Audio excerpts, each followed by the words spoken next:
Hello, welcome back to the YouTube channel.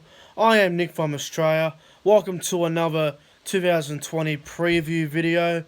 Obviously, I'm going to go through where I think the St. George Illawarra Dragons will finish in 2020, what I think they're lacking, what I think they're missing, and the 1-17 that I think they need, and maybe a few other things if I need to add anything else to it. So let's get straight into the video. I hope you guys are enjoying the previews of each team individually. I will get around to your team if I haven't done it yet. So just let me know in the comments below what team you want me to do next and whatnot, because I did Parramatta the other night. I did Melbourne last night. I'm doing the Dragons tonight. So let me know who you want me to do tomorrow night. I'm not too sure yet, but let me know in the comments who you want me to do. So anyway, let's get straight into it. So 2020 St. George Illawarra Dragons preview. Now I've had a bit of a look at their roster. It's not a bad roster at all. It really should be close to the top 8, or it should be somewhere near the top 8, or even in the top 8. But look, I've gone through the team that I would select if I was the coach. So let's go through the 1-17 that I think the Dragons would be best to field. So fullback, Matt Duffy. On the wings, Jason Saab and Michaeli Ravalawa. In the centres, Zach Lomax and Tristan Saylor. 5'8", Corey Norman, halfback Ben Hunt. Front row, James Graham and Paul Vaughan. The hooker and the captain, Cameron McGuinness. The second row of Tyson Frizzell and Tarek Sims. At lock, Trent Merrin. And on the bench, Isaac Luke, Blake Laurie, Jacob Host and Tyrell Famunio. Now, on paper, this team should be at least fighting for that 8th position in the NRL. Like, let's be honest. They should be fighting for 8th spot on the competition ladder. There's no doubt about it. But, look, I don't know if it's a Paul McGregor thing, that he's been there too long. I don't know if the players are interested in playing for him. Maybe some players don't get along. I understand the Dragons train at Wollongong, and some players live an hour and a half from there. So you can imagine 5 days a week, players driving about an hour and a half to friggin' training every day. That'd be bloody miserable. That'd be a bit of a pain in the ass. You know, it's like me driving from Lismore to Gold Coast every day for 5 days out of 7. Like, that'd just be a pain in the ass. But look, I think the Dragons have a fair side here. There's nothing wrong with this team at all. Maybe a little bit of inexperience in the back line, maybe a couple of other things, but we'll get to that now. So what do the Dragons lack? Now, I believe the Dragons lack consistent halves. I don't think Corey Norman and Ben Hunt are consistent enough to do a lot of damage for the Dragons side. Now, don't get me wrong, on their day, they're both terrific halves on their day. Particularly Corey Norman last season. There was about 4 or 5 games last year where he kicked the winning field goal. I remember the one against Brisbane, the one against Newcastle. There was another one there somewhere against somebody. Brisbane, Newcastle. Who else did he kick a field goal against last year? He did it to a couple of sides. I can't really remember off the top of my head, but yeah, he did it to a few sides last year. Kicked the winning field goal to get the Dragons home. Ben Hunt's the other one that everyone's concerned about now, and there's a lot of people out there who will come on and go on social media and say, fuck Ben Hunt. Ben Hunt's a failure. Ben Hunt's the worst halfback people have ever seen. You can't tell me he's the worst halfback you've ever seen, considering he plays for Queensland every single season, whether that be at hooker, whether that be on the bench as a utility player, whether it be at halfback when he's in form. You can't tell me that he's a terrible player. He's a solid player, Ben Hunt. I just don't know if he's got the right coach. I know when Wayne Bennett was coaching him, he was unbelievable. You go back to 2015, I know it's 5 years ago, but probably one of the best years of his career, probably is still to this day. You know, and then Brisbane had a few dramas. Went to the Dragons. His first year at the Dragons, 2018, outstanding. Last year, again, started pretty well, and then, I don't know, it just went downhill. But look, I think Ben Hunt will find his feet at halfback. He's just got to get the right culture there at the Dragons. Maybe it's a bit of a culture thing. And the other thing that they lack too, which is a concern, is their right side defence. normally when they play Ewan Aiken on that side, that defence on that side is horrendous. I remember last year the Dragons conceded most tries in the NRL, and it was on the Dragons' right side defence. So every single team that plays the Dragons, the left side, go at them. Like if you look at South Sydney, Cody Walker's side, they play against the Dragons, look out. Melbourne, Munster's side, look out Dragons. So the Dragons' right side's got to get better. It's got to improve. And the other thing too is Paul McGregor has to he has to figure something out, otherwise he's going to be sacked. Now I don't mind Mary as a trainer. I remember he used to be a trainer at the Dragons for a long time. He was good at that. I don't necessarily think he's the worst coach that's ever been in the competition. If you look at the Dragons' record over the years, he came in, I think it was maybe a quarter way for 2014. They finished one game outside the top 8. 2015, they started well. They ended up finishing 8th. They went out the first week against Canterbury in an elimination final. 2016 was just a write-off for the Dragons. Nowhere near the top 8.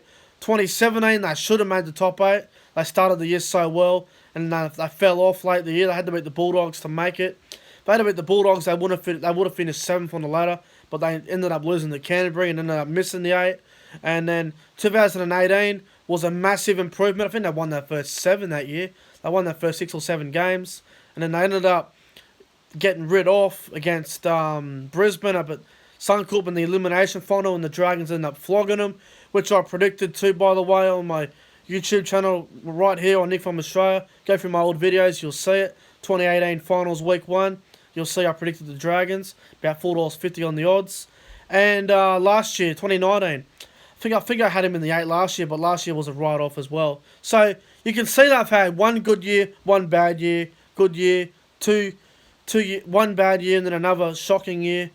So basically 14 unlucky, 15 good year, 16 write-off, 17 was a choke year to be honest, 18 was pretty good, 19 was a write-off, 2020, fucked if I know. But anyway, you know, they got to fix up their defence on that right side, and they got to get some combinations right, and they got to stick with the side instead of changing it every week like McGregor tends to do, and he's under a lot of pressure.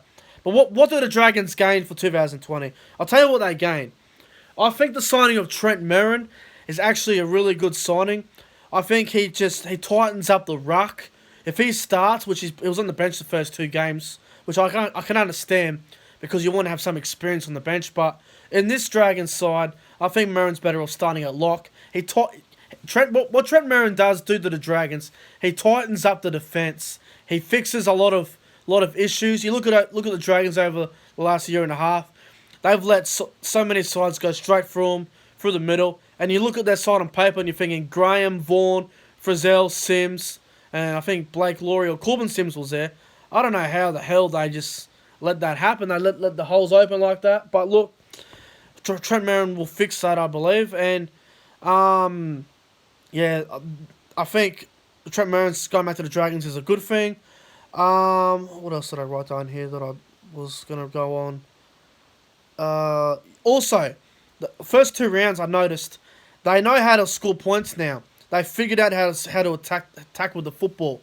They scored 14 points against the West Tigers in the first game, and they scored 28 against the Panthers. Now, 28 points in the modern era of the NRL, in rugby league in general, 28 points should win you a game of football, but sometimes you just get a bit unlucky. Now, the good thing with the Dragons is they have the youth out wide. I'm really happy with the young players. I like how they've got a lot of young players, and they know how to score points. You got guys like Matt Duffy.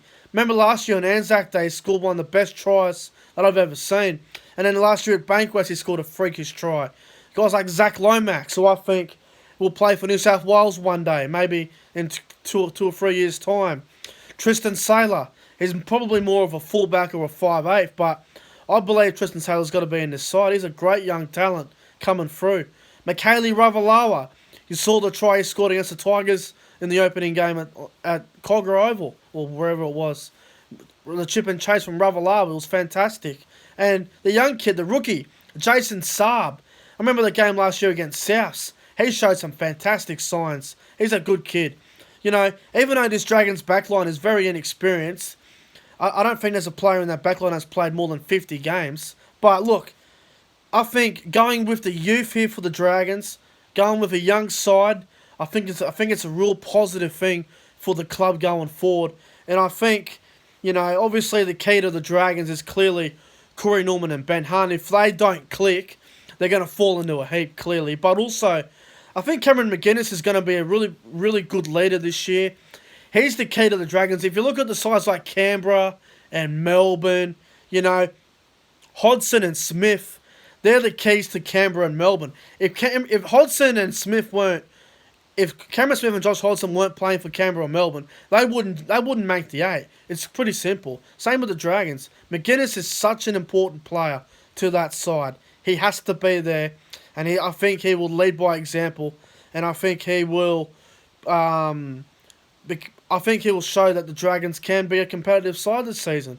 And I just hope the halves click, Corey Norman and Ben Hunt, but I just don't trust them. So overall, look, I believe the Dragons will improve in 2020. They're already 0-2, so a fast start is definitely required, and they need to start well. Otherwise, 0-3 or 0-4 might just be good night for the season for them.